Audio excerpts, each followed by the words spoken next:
O tema de hoje é ciência versus religião. Primeiramente, antes de tudo, quero deixar claro que não pretendo esgotar os assuntos que serão abordados rapidamente neste vídeo. E nem pretendo que eles estejam 100% corretos, pois, assim como todos, eu também estou buscando entender as coisas espirituais e as suas consequências no mundo físico. Sabemos que Deus não revelou em profundidade todas essas coisas a nós, talvez por causa da nossa imaturidade espiritual. Lembre-se que Jesus tinha muita coisa a nos dizer, mas os discípulos na época não podiam suportar. E talvez nós hoje, talvez alguns de nós ou todos nós, não tenhamos condições de entender todas as coisas que existem no mundo espiritual e que um dia se tornarão físicas no nosso mundo físico. Mas podemos sondar e meditar sobre estas coisas e ir crescendo no entendimento à medida que vamos amadurecendo espiritualmente. E mesmo que Deus não tenha revelado a nós, não nos é proibido sondar, meditar sobre essas questões. Cabe a Deus se calar, quando é o caso, confirmar ou não sobre essas teorias. Sabemos que as leis de Deus são eternas, sempre existiram e jamais serão abolidas, pois além de serem leis perfeitas, porque Deus é infinito em bondade, sabedoria e justiça, elas refletem o caráter do Criador, do caráter de Deus. Sabemos que não se pode mudar o caráter de Deus. Deus é o mesmo ontem, hoje e eternamente. Então podemos dizer a seguinte afirmação: reconhece-se o caráter do legislador pela qualidade e sabedoria de suas leis. Quanto mais profundas, mais justas forem essas leis, melhor será o legislador. Então, como eu disse, como Deus é perfeito em todos os seus atributos, consequentemente, a sua lei de Deus também é santa, justa e boa, e é perfeita. Sabemos também que existem dois tipos de lei: as leis físicas e as leis espirituais. As leis espirituais regem as coisas do mundo espiritual, da alma e do espírito, como, por exemplo, as leis que atuam na separação de bons e maus, ovelhas e bodes, céu e inferno, a encarnação dos anjos, a misericórdia, a graça e a bondade de Deus, as bênçãos e as maldições decorrentes da obediência ou não da lei de Deus. Tudo isso são leis espirituais. Mas sabemos que há também as leis físicas que regem o mundo físico. Por exemplo, as leis da biologia, que inclui a genética, a lei da reprodução, as leis da física, que compreende a lei da inércia, da força centrífuga, da gravidade, as leis da química, composição dos elementos, quando você mistura componentes químicos diferentes, as reações químicas. Então, tudo isso são leis que já são conhecidas, se não totalmente, mas boa parte pelo homem. E essas leis físicas e espirituais não podem se contradizer, porque elas provêm da mesma fonte que é Deus. Os homens não inventam as leis de Deus, mas simplesmente as descobrem. O que pode mudar no entendimento humano é aprimorar o entendimento sobre essas leis à medida que vai compreendendo melhor o mundo que o cerca, sem precisar anulá-las. Então é errado você dizer que fulano de tal inventou a lei da gravidade, sendo que a gravidade já existia. Então é o ser humano que descobre as leis que o cerca, do mundo em que ele vive. O homem, para descobrir, tem que ser um bom observador. Então, como foi dito, as leis do Eterno são tão perfeitas e justas que ele não precisa derrogar uma lei para que um propósito dele se cumpra. E Deus, sendo um justo juiz, é o primeiro a cumprir todas as suas leis. Então, quando Deus criou as leis, ele foi o primeiro a se sujeitar por essas leis. Porque se essas leis são perfeitas, segundo o caráter do Criador, não contém erros. Não precisam ser anuladas. Não precisam ser burladas.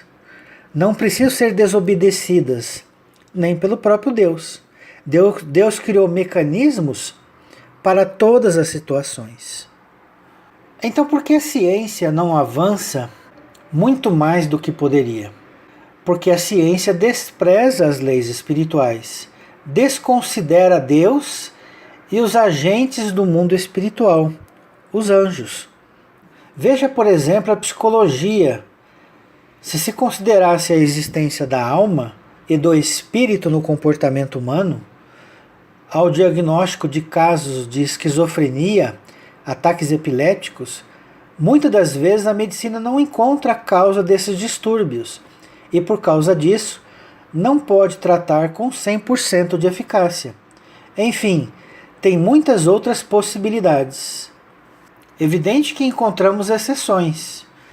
Alguns profissionais têm esse entendimento, mas muitas vezes são proibidos de utilizá-lo porque a medicina humana proíbe o homem de fazê-lo, o profissional, melhor dizendo, de fazê-lo.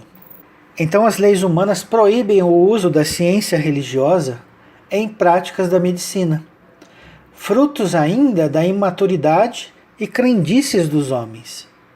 O dia que o ser humano puder compreender que isso é tão importante quanto as leis físicas, jamais desprezará as leis espirituais. Por que também a religião não avança? Está engessada há 2000 anos. Pelo mesmo motivo, desprezam as leis físicas para dar uma visão mais abrangente da vida espiritual. Porque boa parte da teologia tradicional não considera a criação e a existência de outros mundos habitados? Deus seria um Deus da caixinha e de uma obra só? Então também há exceções no meio religioso, mas infelizmente a grande maioria despreza a ciência, porque dizem que contraria a fé e podem levar pessoas a perder a salvação. Como no caso dos ateístas, os religiosos possuem a mesma imaturidade espiritual, ao desprezar os conhecimentos científicos e materiais. Enquanto os cientistas ateus desprezam a religião, os religiosos cegos desprezam a ciência. Então, como foi dito, a passagem de João 16, verso 12 diz: Tenho ainda muito a vos dizer, mas vós não o podeis suportar agora. Quando vier, porém, o Espírito da verdade, ele vos guiará a toda a verdade, porque não falará por si mesmo, mas dirá tudo o que tiver ouvido e vos anunciará as coisas que hão de vir. Mas o texto não diz ciência, mas sim o Espírito Santo, que vai revelar. Então quer dizer que podemos jogar a ciência fora? De maneira nenhuma.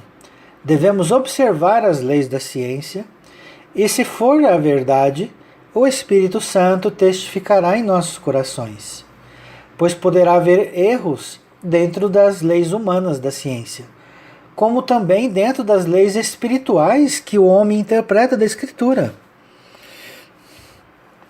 Então é sempre uma faca de dois gumes.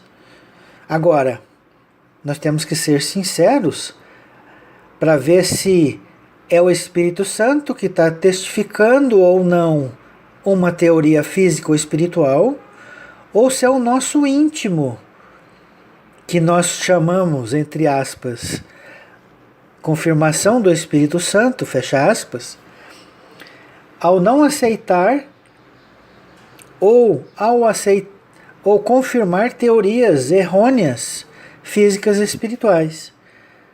Então, às vezes, deixamos de aceitar, tanto no mundo físico quanto no mundo espiritual, teorias verdadeiras, porque o nosso eu não quer aceitar aquilo. Então é preciso ter esse cuidado. É o Espírito Santo mesmo que está confirmando em nós? Ou é o nosso eu que não quer que aquilo seja verdade? A gente tem que ser sincero com nós mesmos, se estamos buscando a verdade com sinceridade, seja ela qual for, ou se queremos buscar a nossa verdade. Então, dentro do povo de Deus, não há divergências teológicas? Com toda certeza. Quantas denominações há? Em quantas interpretações da Escritura há de forma diferente? E todas elas supostamente não são dirigidas pelo Espírito Santo? Sim.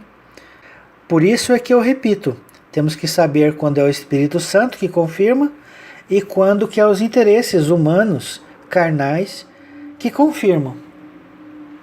Portanto, são cegos aqueles que só creem nas leis espirituais e desprezam as leis físicas.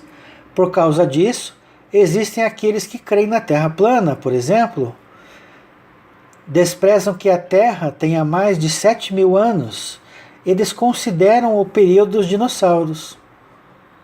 E são mancos, principalmente os ateus, aqueles que só creem nas leis físicas e desprezam as leis espirituais.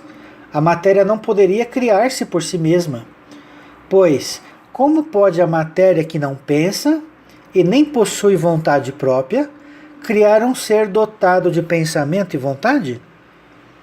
Como pode um homem ser formado perfeitamente? Observe o aparelho digestivo.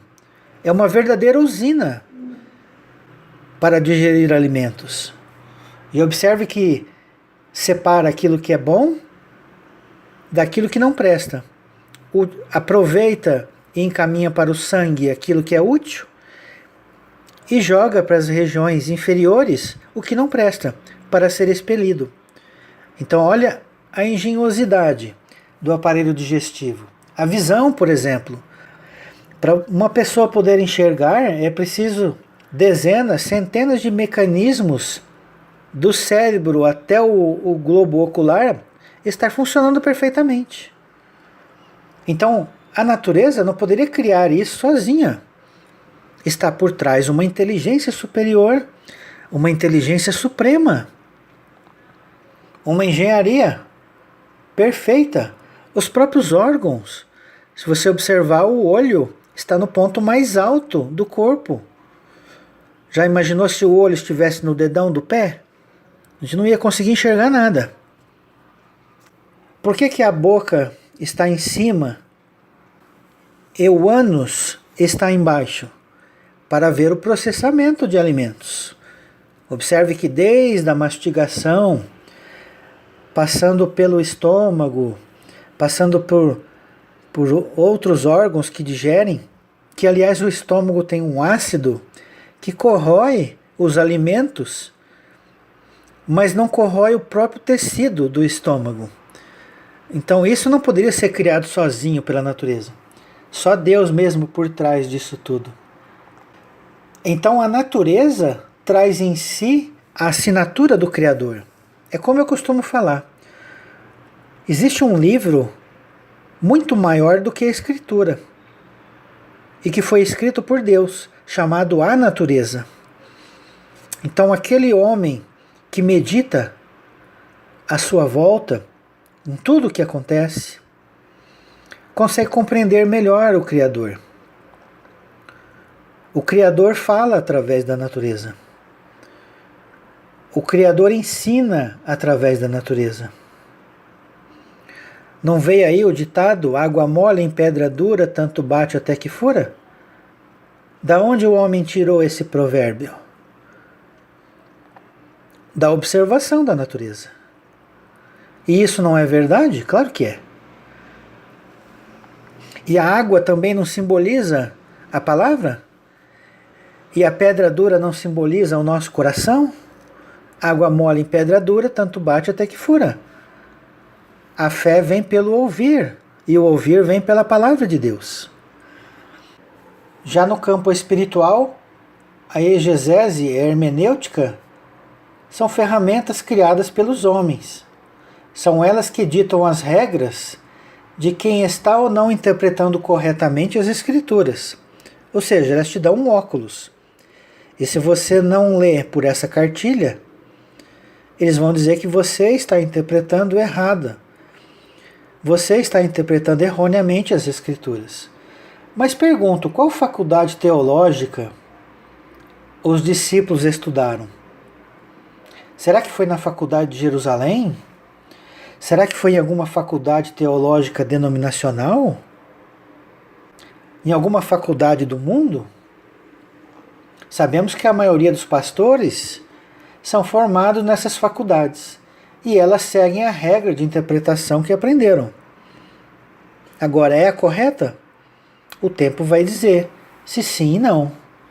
Se confirma ou não o caráter de Deus. Se explicam ou não todas as anomalias da vida física. Será que a teologia responde todas as perguntas? Ou pelo menos a maioria delas? Observe o exemplo de como a gente pode obter o entendimento das Escrituras. Lucas 24, a partir do verso 44. A seguir, Jesus lhe disse: São essas palavras que vos falei, estando ainda convosco. Importava se cumprisse tudo o que de mim está escrito na lei de Moisés, nos profetas e nos salmos. Então lhe abriu o entendimento para compreenderem as Escrituras. Observe aí. Observe que é Deus que abre o nosso entendimento para compreender as Escrituras. Não é fazendo um curso de teologia. Não é tendo diploma de mestrado, doutorado em Novo Testamento e Antigo Testamento. Vamos ser doutor da letra, mas não do espírito. Sabemos que a letra mata, mas o espírito vivifica. Então é Deus que dá o entendimento das Escrituras. Um PhD de uma faculdade teológica pode saber menos do que um simples irmão do fundo de um banco da igreja, que medita de dia e noite na palavra e busca com sinceridade a verdade. Pode saber mais do que um doutor, um mestrado em teologia. Observe agora Romanos capítulo 10, ao falar dos escribas e fariseus. Irmãos, a boa vontade do meu coração e a minha súplica a Deus a favor deles são para que sejam salvos, porque lhe dou testemunho de que eles têm zelo por Deus, porém não com o entendimento. Observe, muitos irmãos nossos, dentro ou fora do sistema, dentro de sinagogas, dentro de igrejas, ou mesmo fora delas, como eu disse, podem ter zelo de Deus, podem ter amor pela palavra, mas nem todos têm entendimento. Entende? Todas não são dirigidas pelo Espírito Santo? Sim, mas nem todas estão aptas para compreender. Lembra do que Jesus disse? Tenho muito a vos dizer, mas vós não podeis suportar agora. Então Deus revela a medida do amadurecimento espiritual de cada um. Porque muitas coisas que são ensinadas por Deus, se forem dadas a homens imaturos, eles vão jogar fora. Eles vão vomitar. Vão falar que isso é de Satanás. Entende? Dito isto, vamos às considerações sobre alguns pontos da criação e que devemos meditar sobre elas e buscar entendimento da parte de Deus, independente do que os homens pensem ou tenham em suas teologias. O ponto que eu queria começar é o Salmo 78, verso 2. Abrirei os lábios em parábolas, publicarei enigmas dos tempos antigos. Observe que os primeiros capítulos do livro de Gênesis não é um livro para ser interpretado literal, mas sim espiritual. Exatamente porque diz o Salmo 78, que entendemos que o livro de Gênesis é uma parábola. Contém fundos de verdade, evidentemente, de seriedade, mas não deve ser entendido ao pé da letra, tudo que está lá escrito. É o que vamos ver neste estudo. Antes de iniciar Gênesis, vamos ler o Salmo 90, verso 2. Antes que os montes nascessem e se formassem, a terra e o mundo, de eternidade a eternidade, tu és Deus. Nós temos que entender que Deus é o mesmo ontem, hoje e será para sempre. Como eu disse, as leis de Deus estão desde o princípio com Deus e durarão eternamente, porque fazem parte do caráter de Deus. Então, de eternidade a eternidade, de Olã a de Olã, Deus é Deus. Então, será que Deus ficou sozinho no universo antes da criação da Terra? E quanto tempo é antes da criação da Terra? 1 ano? 50 milhões de anos? 800 bilhões de anos? Ou uma eternidade passada? Uma eternidade passada. E quanto haverá após o reino ser implantado na Terra? Outra eternidade. Então a mente humana é incapaz de conceber isso. Mas podemos, como foi dito, sondar, né? Se sabemos que Deus trabalha até hoje, conforme disse Jesus, Yeshua, meu Pai trabalha até hoje, até agora, então é inadmissível que Deus ficasse roncando, dormindo, uma eternidade passada antes da criação da Terra. E que Deus continuará dormindo depois que o reino for implantado, Satanás for destruído. Aí não tem nada para fazer, é melhor dormir, não é isso? Será que é isso que vai acontecer? Ou será que Deus é Deus de eternidade a eternidade? É assim que eu creio. Deus trabalhando de eternidade a eternidade. Sobre a criação, é irracional afirmar que a Terra tem só 7.000 anos. Observando a veia das rochas, as camadas geológicas, afirmar que tem 7.000 anos é uma insensatez. Mesmo o que a ciência atribui como a criação, que o universo tem 20 bilhões de anos, se nós colocarmos isso na eternidade de Deus, não dá nem um segundo. Então, para os irmãos terem uma ideia de que o Salmo 90, verso 2 diz: de eternidade a eternidade, tu és Deus. De Olã a de Olã, de um longo período de tempo indeterminado até um outro período longo indeterminado de tempo, Deus é Deus. Deus jamais esteve só. Deus jamais deixou de criar, que é a sua função. É inconcebível um pedreiro que não trabalhe todos os dias. É inconcebível um médico. É inconcebível um engenheiro.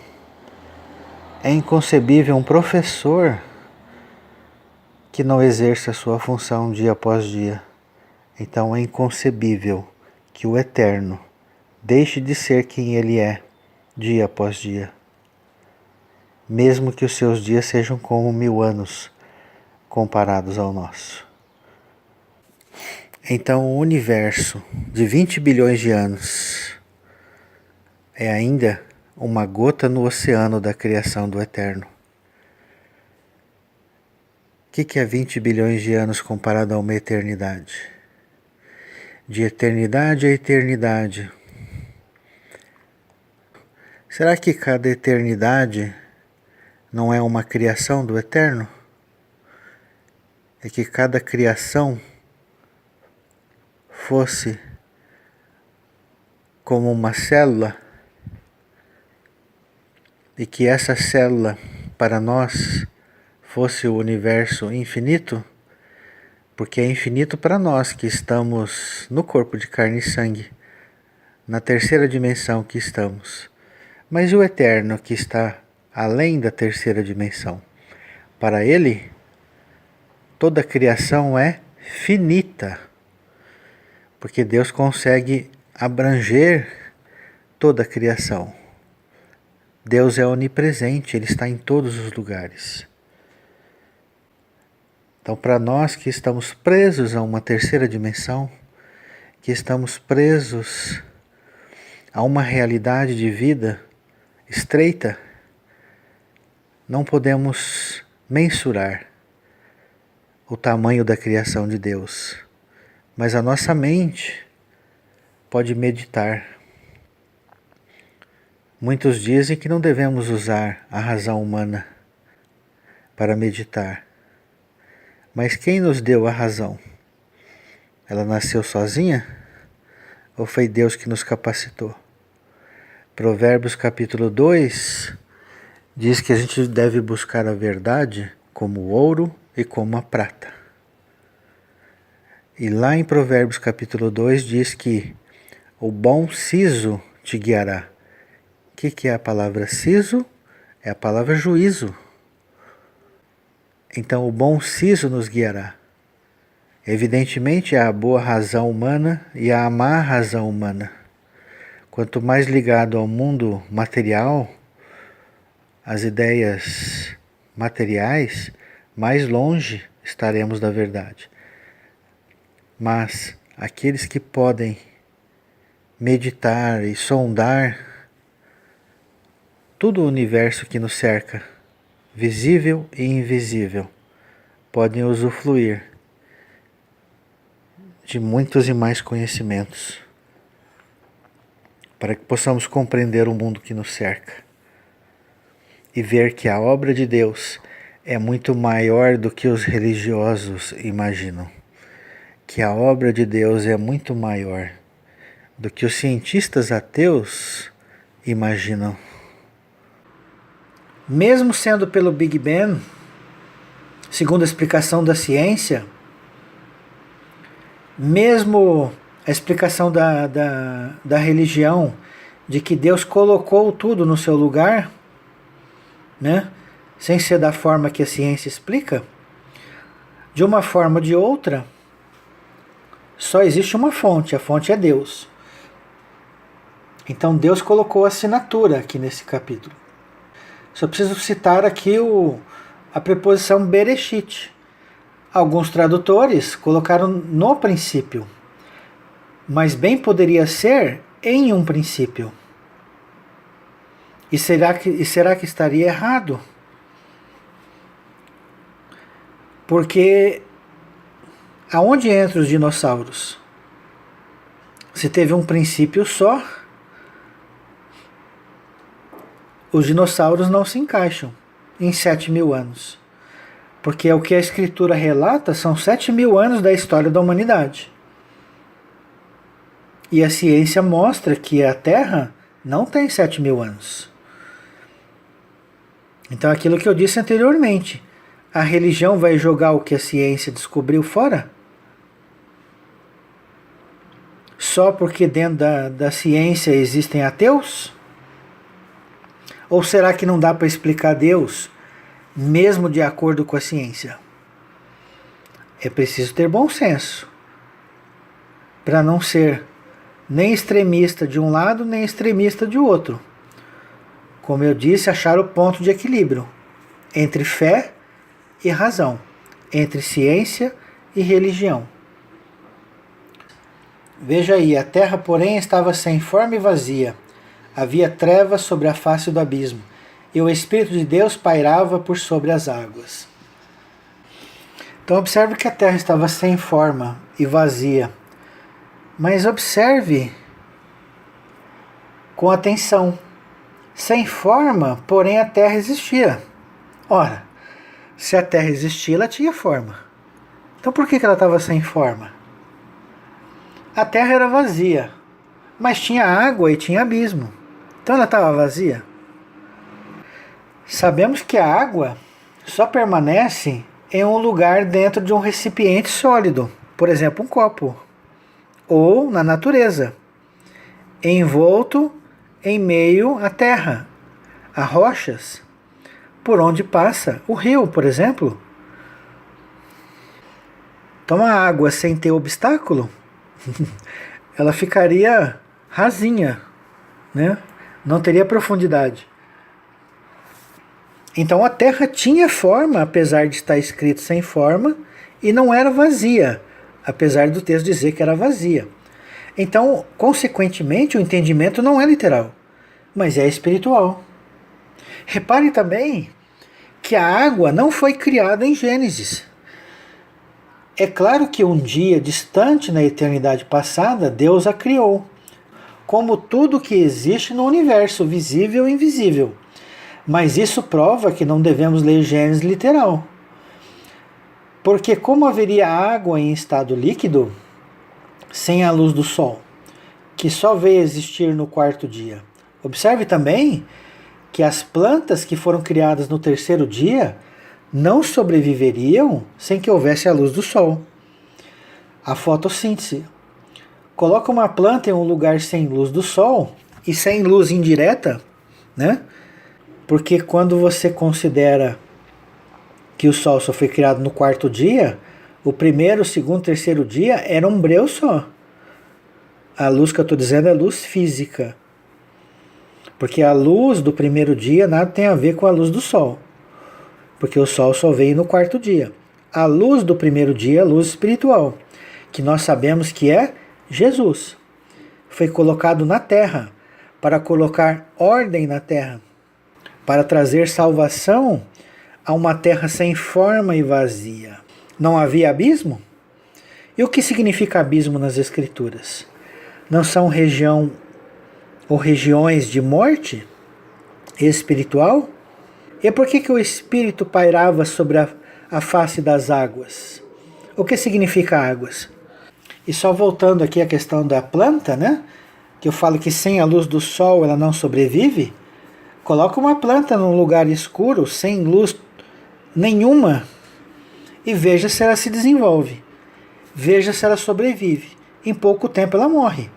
Observe aqui em Gênesis 1, verso 11, a partir do verso 11, ele disse: produz a terra relva, ervas que deem semente, e árvores frutíferas que deem fruto, segundo a sua espécie, cuja semente esteja nele, sobre a terra. E assim se fez. A terra, pois, produziu relva, ervas que davam semente, segundo a sua espécie, e árvores que davam fruto, cuja semente estava nele, conforme a sua espécie. E viu Deus que isso era bom. Então nós não devemos ler Gênesis literal, porque em um dia não daria tempo de dar fruto, não daria tempo de dar semente, não daria tempo das plantas se desenvolverem. Isso mostra que os dias aqui são simbólicos da criação e que podem muito bem ser períodos, como a ciência assim determina. Mas lembre-se, a sequência da criação de Gênesis não necessariamente foi a que de verdade ocorreu na Terra. E isso não vai contra o caráter de Deus. Porque o compromisso de Deus é revelar o que existiu no mundo. E não ser a Bíblia um livro científico. Não a Bíblia ser um livro astronômico. Mas a finalidade da Escritura é reconciliar o homem a Deus. É ser um livro espiritual. Então observe, no caso da planta, sem a fotossíntese ela não cresce, não desenvolve. E a luz do sol foi feita no quarto dia. Isso comprova de que a criação não está narrada na ordem dos fatos. Porque nós sabemos que a planta, ela se cresce na direção da luz do sol. Ou pelo menos na luz indireta do sol. E que sem água também a planta não desenvolve. E sem o sol, como eu disse, a água estava em estado congelado, sólido. Porque é a luz do sol que produz calor. Então a terra sem forma e vazia. Observem o texto de Jeremias. Vocês podem ler todo o capítulo 4, mas eu vou ler só a partir do verso 23. Olhei para a terra e ei-la sem forma e vazia, para os céus e não tinham luz. Olhei para os montes e eis que tremiam, e todos os outeiros estremeciam. Observe aí, a terra sem forma e vazia. E olhou para os céus e não tinham luz. Não é esse o contraste com Gênesis 1? E Deus disse: haja luz, e houve luz, e havia trevas sobre a face do abismo, e a terra estava sem forma e vazia? O que isso quer dizer? Literal ou espiritual? É claro que é espiritual. O mundo estava um caos. O mundo estava em trevas. Por quê? Porque as pessoas que ali habitavam neste mundo, eram pessoas pecadoras, eram pessoas sem Deus. Então o que Deus fez? Enviou a luz ao mundo. Mas observe, a Terra não tem 7.000 anos. Quantos anos a ciência estima que há a humanidade sobre a Terra? Mais ou menos 100.000, 150.000 anos. A lei de Deus não é espiritual? Sim. Paulo não disse isso? Disse no texto de Romanos capítulo 7, verso 14. Então o que diz a lei da Torá? Que o homem deve semear sobre a terra 6 anos e no 7º ano descansar. E a cada 7 ciclos de 7 anos tem o ano 50, o ano jubileu. Ora, a lei é espiritual, não é? Disse Paulo, Romanos 7,14. Como entender essa lei espiritualmente? Só entendendo que a cada 7.000 anos Deus realiza uma colheita sobre a terra. E não é isso que a Bíblia relata? 7.000 anos e uma grande colheita no final? Então, por causa disso, a gente vai fechar os olhos para a ciência e falar que a Terra tem 7.000 anos? E, infelizmente, tem alguns irmãos que fazem isso. Fecham os olhos da ciência e, contra tudo e contra todos, apregoa que a Terra tem 7.000 anos e que os dinossauros viveram dentro do período de 7.000 anos. Assim também fazem os que creem na Terra plana. Desprezam a ciência, desprezam o que o homem já descobriu e preferem crer no literal. Então observe que esse sem forma e vazia é espiritual. E o abismo que havia na terra também é espiritual. E que Deus pairava sobre a face das águas é espiritual. Algumas pessoas ficam bravas comigo, né? Ah, mas você só interpreta espiritual. Eu quero que esses irmãos me expliquem o que é uma terra sem forma, tendo forma. O que é uma terra vazia, tendo coisas. E o que Deus ficaria fazendo em cima de água? Pairando, né? Na palavra no original ali é chocando, como se fosse uma ave, né? Uma ninhada, chocando uma ninhada. Então, infelizmente, o entendimento literal tira o entendimento do texto. A Bíblia, não, como eu disse, não tem compromisso com a ciência, com as coisas físicas. Ela tem prioridade com as coisas espirituais. A Bíblia foi escrita, repito, para reconciliar o homem a Deus, trazer o homem de volta para o jardim de Deus, para o Éden. Vamos ver os animais agora. Será que eles são iguais aos homens? Será que eles possuem alma e espírito? Vamos ver. Gênesis 1:30. E todo animal, e a todos os animais da terra, a todas as aves dos céus e a todos os répteis da terra, em que há fôlego de vida, toda a erva verde lhe será para mantimento, e assim se fez. Então, fôlego de vida é a palavra nefesh, que também significa alma. Então, a palavra nefesh hayá, nefesh é a alma ou fôlego de vida, e a palavra hayá, vida. Mas olha o que Salomão escreveu. Salomão era sábio e meditava sobre a natureza, meditava sobre a vida e a morte. Olha só como ele escreveu. Eclesiastes capítulo 3, verso 19. Porque o que sucede aos filhos dos homens, sucede aos animais. Olha como ele meditava. Olha, todos morrem. O mesmo lhe sucede, como morre um, assim morre o outro. Todos têm o mesmo fôlego de vida, nefesh. E nenhuma vantagem tem o homem sobre os animais, porque tudo é vaidade. Aqui ele está olhando do ponto de vista carnal. Mas nós sabemos que o homem tem alma, não só fôlego de vida. E tem espírito. Mas vamos continuar com Salomão. Todos vão para o mesmo lugar. Todos procedem do pó e ao pó tornarão. Repito, Salomão está falando do corpo físico, dos animais e do homem. Mas olha o que ele disse no 21, como ele pensava espiritualmente. Quem sabe se o fôlego de vida dos filhos dos homens se dirige para cima e os animais para baixo, para a terra? É uma pergunta que ele fazia. Isso mostra que Salomão não sabia a resposta. Mas observe como que ele escreveu no hebraico. Tá aí o próximo slide. Em roxo está a palavra Binei Adam. Binei quer dizer meu filho, Adam, homem, humanidade ou Adão. Em verde a palavra Ha, Behemá, que é animal ou besta, né, besta fera. E em vermelho, olha que interessante a palavra Ruar, espírito, vento, sopro. Então quando está falando de espírito, está falando de quem? Do homem ou dos animais? Dos animais. Olha aí como está traduzido. Então o animal tem espírito, sim. Nós não sabemos que quando morre o homem, o corpo vai para a sepultura e o espírito volta para Deus?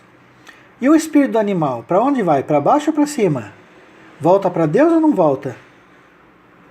Tá vendo como tem coisas para a gente aprender?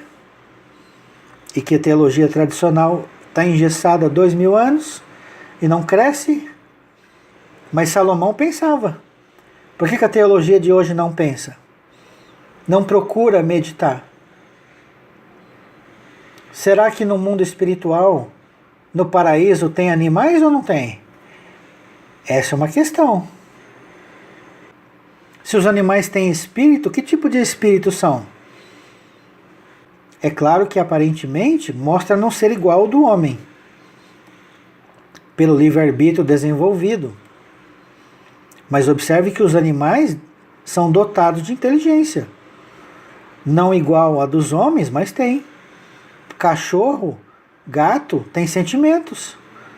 Chora, fica alegre, sente raiva. Entendeu? Então eles são animados por espírito também.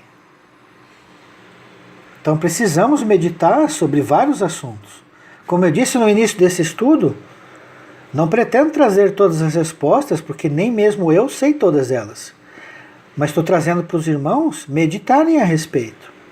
Trazendo para os irmãos crescerem nesse entendimento de que é preciso buscar a verdade.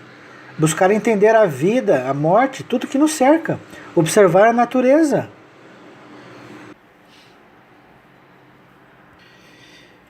E como nós sabemos, pela origem das raças, se Adão e Eva fossem brancos de olho verde, é impossível nascer alguém de olhos castanhos.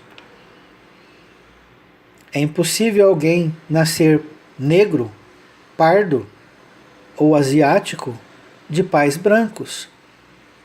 Ou se o Adão e Eva forem negros, como poderiam nascer asiáticos e brancos, vindo de apenas um único casal?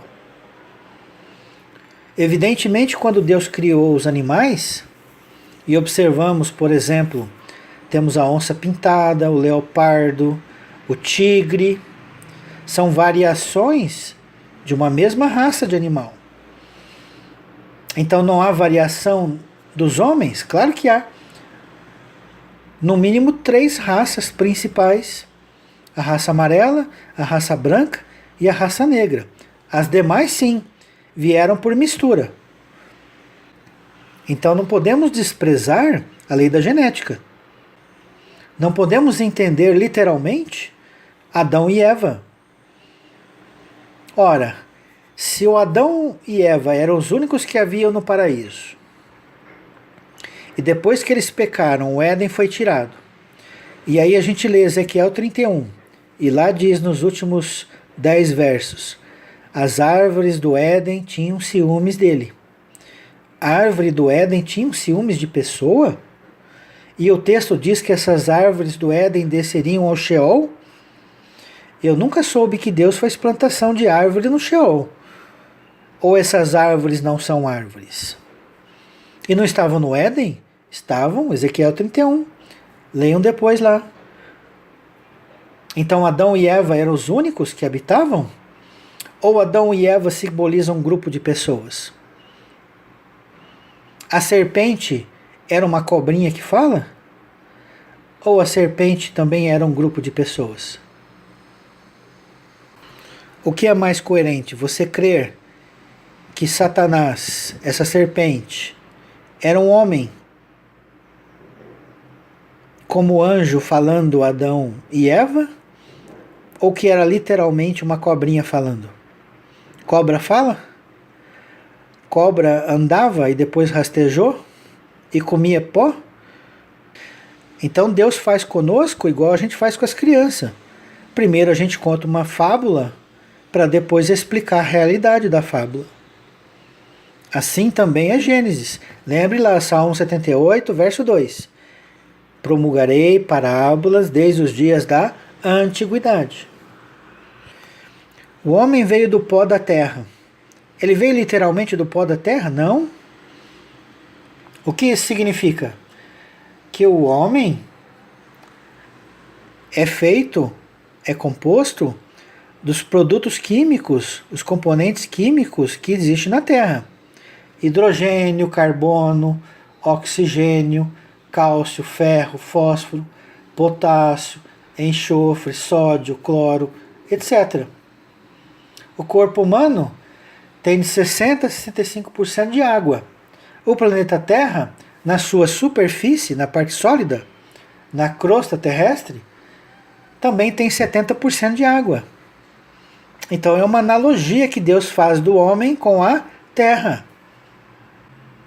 Então quando fala o primeiro homem é Adão, Adão vem de Adamá. Podemos falar que ele é terreno, terroso, terráqueo. Entende? Assim como uma mulher que foi criada de uma cirurgia. Você acha que Deus precisava fazer uma cirurgia? Fazer uma gambiarra para fazer a mulher? Ou ali é uma forma poética, é uma forma espiritual, uma forma de parábola, para falar como foi feita a mulher? O que é mais coerente? É muito mais coerente entender uma figura, uma parábola.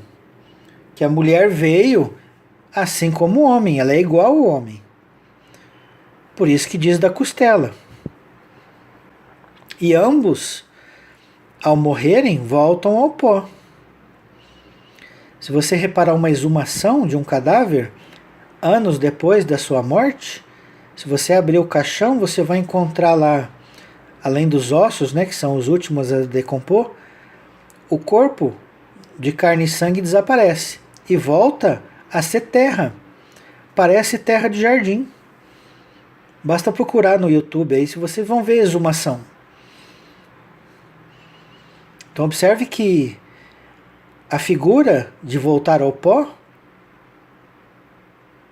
ela é espiritual, mas ela tem consequências literais. Mas apenas ao corpo físico. Porque o espírito não desce à sepultura. O espírito, como diz a parábola do rico e do Lázaro, são separados em regiões espirituais diferentes. Então, só para citar aí, Ezequiel 31, no próximo slide, verso 15. Assim diz o Senhor Deus, no dia em que ele passou para o além, fiz eu que houvesse luto por sua causa. Cobri a profundeza da terra, retive as suas correntes, e as suas muitas águas se detiveram. Cobri o Líbano de preto por causa dele, e todas as árvores do campo desfaleceram por causa dele. Observe aí que em vermelho a palavra Sheolá, que vem da palavra Sheol, sepultura, abismo, região dos mortos, e a palavra em roxo, a palavra Terrom, abismo, profundezas, terra, a mesma lá de Gênesis, capítulo 1, que a terra estava sem forma e vazia, e havia abismo. Próximo slide, Isaías 45, 21. Declarai e apresentai as vossas razões, que tome conselho uns com os outros. Quem fez ouvir isto desde a antiguidade? Quem desde aquele tempo anunciou? Porventura não o fiz eu, o Senhor? Porque não há outro Deus senão eu. Deus justo e salvador não há além de mim. Então Deus ficava anunciando para quem? Deus ficava presidindo para quem?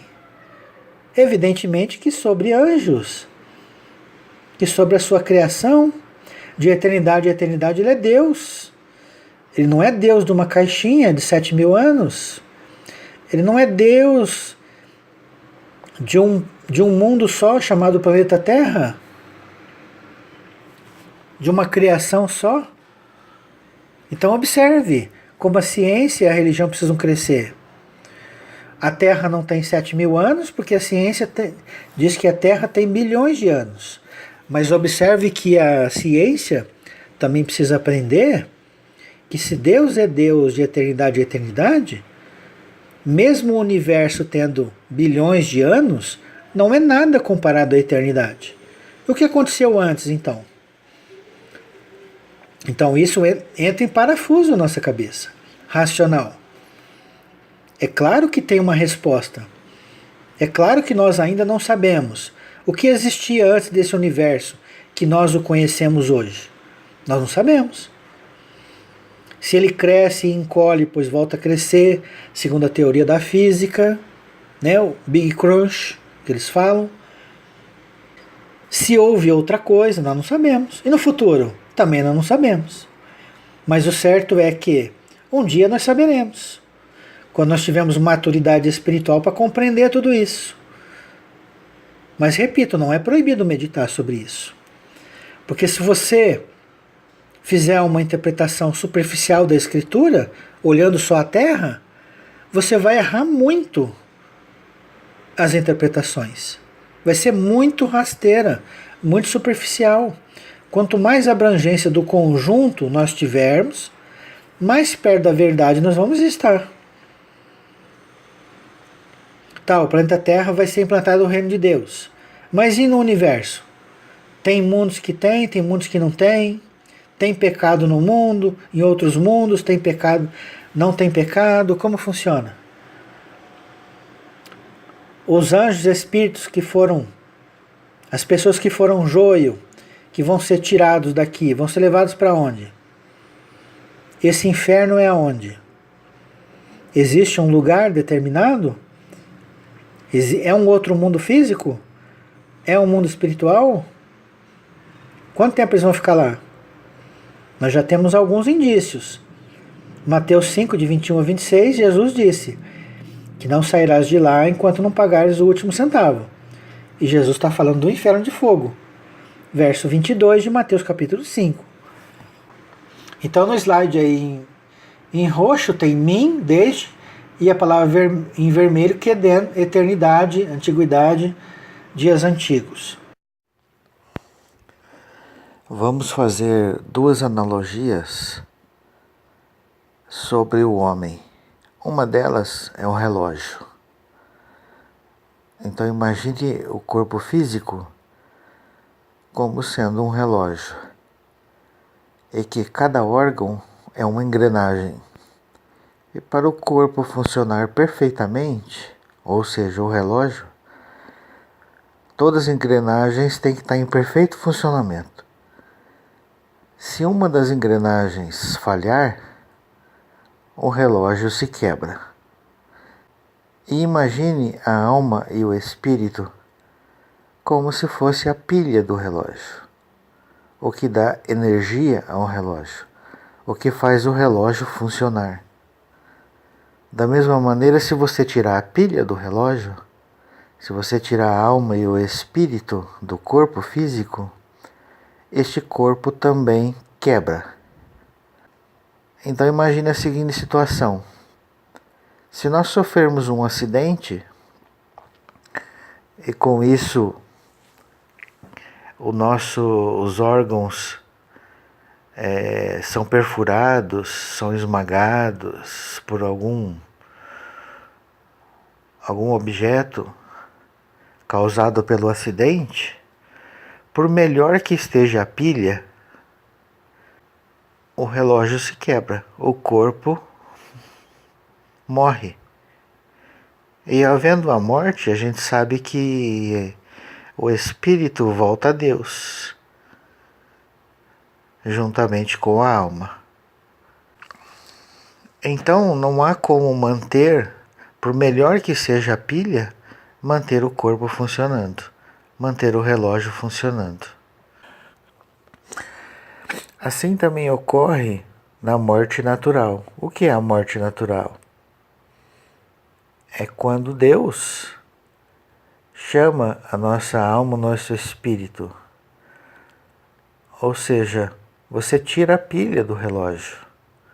E tirando a pilha do relógio, por mais que ele esteja em perfeitas condições, o relógio também para de funcionar. O corpo físico para de funcionar. E o que mantém os órgãos em formato de carne é exatamente a pilha do relógio, a alma e o espírito. Quando é tirado a alma e o espírito do corpo de carne e sangue, o corpo se decompõe e volta ao pó. Ou seja, o que era de carne se transforma em terra. Uma outra analogia que podemos fazer é comparar o homem a um computador, onde o hardware, podemos chamar assim, é o nosso corpo físico e o software é a nossa alma e o nosso espírito. Então, um hardware, um computador, sem o software, ele não serve para nada, é um monte de peça que não funciona. É o software que faz com que o computador funcione e de modo inteligente. Então, sem a alma e sem o espírito, o nosso corpo físico não passa de um amontoado de carne e sangue. E como a gente já viu, sem a alma e sem o espírito, o corpo se desagrega, o corpo se decompõe. Então, se o nosso corpo físico possui algum defeito, por melhores condições que esteja o software, ou seja, a alma e o espírito, o nosso corpo, ou seja, o computador, não funciona de forma adequada. Da mesma maneira, se você desinstalar os programas, o software, o computador se torna inútil. Então é isso que acontece quando nós morremos. A nossa alma e o nosso espírito voltam a Deus e o computador deixa de funcionar. E como se processa a encarnação dos anjos? É o mesmo princípio do computador. Se eu pegar esse software, ou seja, essa alma e esse espírito, e colocar num computador novo, ele produz uma vida de carne e sangue. É isso que acontece no ventre de uma mulher, onde é produzido um novo computador. E Deus concede a alma e o espírito para aquela criança, fazendo com que ela obtenha a vida na carne e no sangue. Veja como o homem pode se beneficiar em muito quando ele observa a natureza. Veja, por exemplo, o radar. Como que o homem criou? Observando a natureza. Como que o morcego se guia pelo espaço? Emitindo som, o som bate e volta e ele sabe, pelos seus ouvidos, que são altamente desenvolvidos, saber a noção espacial. Então, o morcego não tromba com os objetos, mesmo sendo cego. Então, o radar que os aviões funcionam e que as bases terrestres utilizam nos aeroportos para captar o espaço aéreo, usa o mesmo princípio. Assim como o sonar, que é usado em submarino e em navios. para captar objetos no fundo do mar. Só que aí utiliza o mesmo mecanismo que as baleias utilizam.